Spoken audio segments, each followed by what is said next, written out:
Je m'appelle Hervé Van Atem, j'ai 54 ans.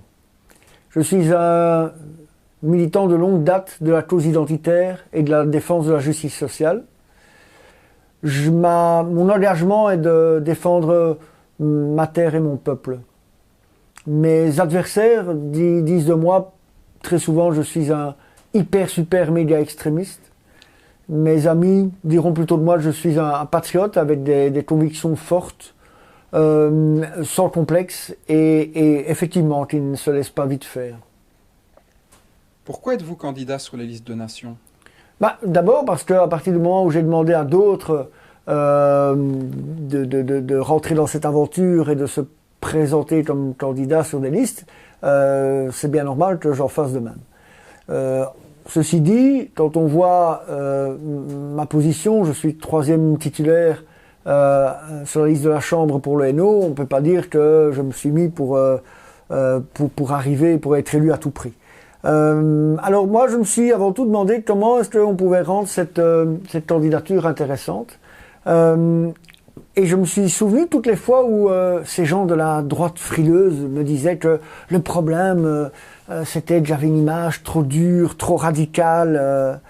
Et c'est vrai que la gauche m'a souvent accusé de tous les crimes politiquement incorrects possibles et imaginables, au point que j'ai de la chance de ne pas être trop âgé, ou sinon on m'aurait sans doute prêté quelques crimes de guerre puis bien croustillants. Et donc je me suis dit, comment peut-on irriter tous ces bien-pensants de gauche et de droite ? Eh bien peut-être en proposant à tous les gens qui en ont un peu le ras-le-bol du politiquement correct et de la pensée unique, eh bien de leur proposer de voter pour moi. Parce que devant la montée des périls, devant tous les problèmes qui vont arriver, nous allons avoir besoin dans toutes les assemblées d'élus déterminés et courageux. Et je pense que la détermination et le courage, ça s'apprend dans l'activisme. Et j'ai très longtemps, et je suis toujours d'ailleurs un activiste. Et même les gens qui ne m'aiment pas trop, s'il y a une chose qu'ils ne peuvent pas me reprocher, que personne ne me reproche, c'est mon manque de détermination et mon manque de courage. Et donc je pense que oui, ça pourrait être bien d'avoir un élu comme ça, qui va un peu, comment dirais-je, perturber la bien-pensance et la pensée unique dans nos assemblées. Et si même je n'étais pas élu, mais si l'incarnation du mal, de la bête immonde que je semble représenter pour certains a un bon score, eh bien cela va néanmoins irriter toute cette gauche du fric, cette gauche du mensonge, cette gauche de la préférence étrangère, cette gauche de l'intolérance. Ça va vraiment beaucoup les irriter. Et aussi, ça montrera que la radicalité, ça peut payer. Donc effectivement, il faut voir cette candidature aussi comme une sorte de test pour voir si tout cela avait un but, si tout cela avait un sens. Voilà.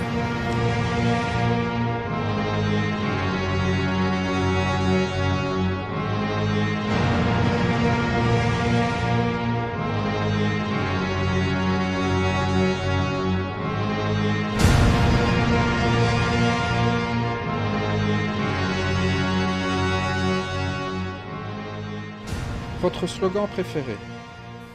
Mon slogan préféré, je dirais les putes au pouvoir, parce que leurs fils y sont déjà. Votre idéal de bonheur terrestre ? Être procureur dans un procès pour trahison et pour haute trahison et pour corruption des ténors des partis traditionnels. Ouais, ça, ce serait bien, oui. Vos héros de romans préférés ? Cyrano de Bergerac et Don Quichotte. Parce que tous les deux, il y a ce côté, la quête de quelque chose d'un peu inaccessible. Hein. Je pense que c'est Jacques Brel chantait ça dans L'Homme de la Mancha, que la recherche d'une inaccessible étoile et le fait de tout le temps lutter sans repos, je trouve que ça me va bien, oui. Vos personnages historiques favoris ? On va parler de l'Antiquité, hein, c'est plus simple, ça évite les problèmes. Je dirais Godefroy de Bouillon. Et alors Jules César, qui, si on y regarde bien, et c'est un peu oublié de nos jours, a une énorme influence sur l'histoire du monde, même moderne, évidemment par rapport à ses conquêtes militaires, mais surtout par la manière dont il a organisé et réorganisé la République à Rome. Et oui, c'était un grand homme d'État, un grand visionnaire. Je pense d'ailleurs que c'est pas pour rien qu'on l'a assassiné. Vos héroïnes dans la fiction. Les Valkyries. Vos héroïnes dans l'histoire. Gabriel Petit, Jeanne d'Arc. Vos héroïnes dans la réalité. Toutes les mères de famille. Enfin, celles qui s'occupent vraiment de leurs enfants, oui. Je pense que ça, c'est vraiment des héroïnes. Votre vertu préférée. La loyauté et le respect de la parole donnée. Votre occupation préférée. L'action politique. Vous auriez voulu être? Un soldat politique. Je pense, j'espère l'avoir été un peu et pas trop mal. Le principal trait de votre caractère.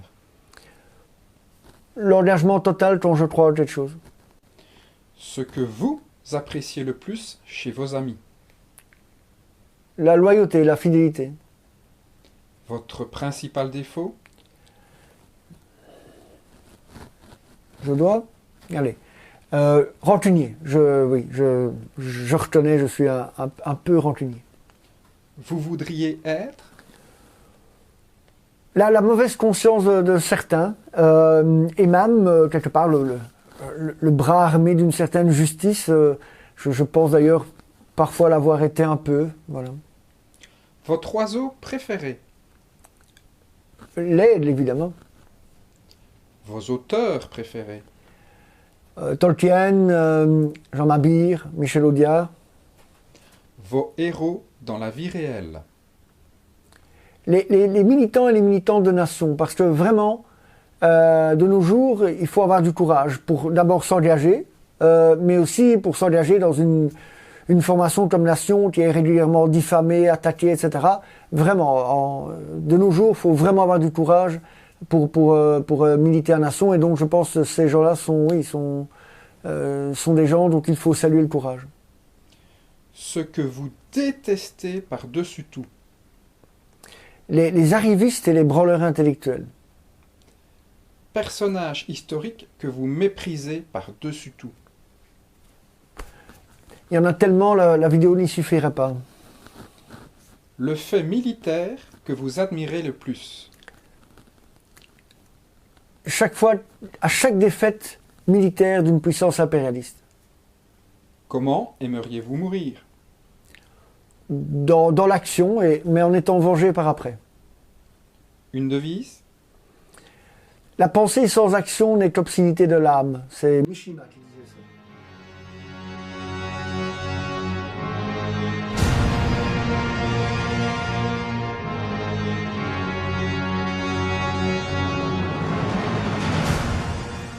Que répondez-vous à ceux qui disent que votre gros problème, c'est l'image beaucoup trop dure que vous véhiculez?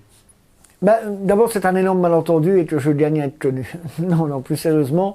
Vous savez, on a encore vu à Verviers il y a quelques semaines avec cette histoire de la conférence de Theo Franken qu'il ne fallait compter sur personne d'autre que sur nous-mêmes pour parfois pouvoir imposer notre droit à se rassembler, à manifester et à s'exprimer. Et donc voilà, je veux dire, j'ai aucun problème avec le fait que Nation a une image d'activiste parce que, eh bien oui, aujourd'hui et demain, encore plus qu'aujourd'hui, je pense que seuls les activistes pourront imposer leurs droits, certainement dans un État qui n'est plus un État de droit et où bien souvent, en tous les cas, dans certaines régions, la police laisse faire les extrémistes de gauche et les crapules de toutes sortes. Alors pour le reste, oui, qu'à 20 ans, j'ai eu de la sympathie pour des régimes forts, oui, et quoi? Je veux dire, est-ce qu'il faut naître démocrate ou est-ce qu'on peut devenir démocrate? Moi, maintenant, ça fait 20 ans que je milite dans un mouvement légal qui participe à peu près à toutes les échéances électorales. Et voilà, je veux dire, je vais pas, sous prétexte qu'il y a 20 ans, j'ai rencontré machin, qui a rencontré machin, qui lui a rencontré machin, je vais pas me cacher jusqu'à la fin des jours. En tout cas, moi, ce que je sais, c'est que si je suis élu, eh bien, au premier cri des adversaires, à la première insulte des adversaires, moi je ne vais pas m'évanouir, bafouiller et devenir tout rouge. comme certains élus de droite entre guillemets, qui dès qu'on les insulte de fascistes ou je ne sais pas quoi, se mettent à bafouiller et à ne plus savoir quoi dire. Donc moi, vous inquiétez pas, la réputation au moins, la réputation d'une certaine expérience, ça permet de pas vite avoir peur, de pas vite être tracassé par les insultes des adversaires. Muriel Targnon. Une pouffe, mais pas celle qu'on voit dans un sketch à RTBF, hein. Elle est beaucoup moins comique. Alain Destex. Oh, recyclage après une carrière ratée au MR. PS. Oh, j'ai le choix, association de malfaiteurs, bandits, voleurs. Jean-Marie Le Pen. Fidélité, avec parfois un peu de passéisme, mais fidélité. Marine Le Pen. Modernisme, mais parfois il lui manque un peu de fidélité, oui. Gilet jaune. Ah ben c'est la couleur du soleil, le jaune, c'est bien. Non, je dirais une révolte qui fait du bien, oui. L'Europe. Le concept européen, oui. L'Union européenne, comme on la connaît, non. Nation en tant que mouvement. La meilleure chose qui est arrivée au camp patriotique depuis bien longtemps en Belgique francophone. Et Hervé Van Latem. Un vieux peau rouge qui refuse les files indiennes. Pourquoi voter pour Nation et pour vous spécialement? Pour Nation, parce qu'avant tout, Nation est une vraie organisation politique. C'est une organisation qui n'existe pas uniquement au moment des élections. Nation pourquoi voter pour Nation? Parce que Nation est composée de militants courageux et déterminés. Et je pense que si ils sont élus, ils le seront aussi dans les assemblées. Il faut voter pour Nation parce que nous sommes la seule organisation qui à la fois est sociale mais aussi patriotique. Et alors pour moi, parce que voilà, en tant que sorte de grand Satan, eh bien je pense que si vous voulez irriter les bien-pensants, il faut m'envoyer au Parlement.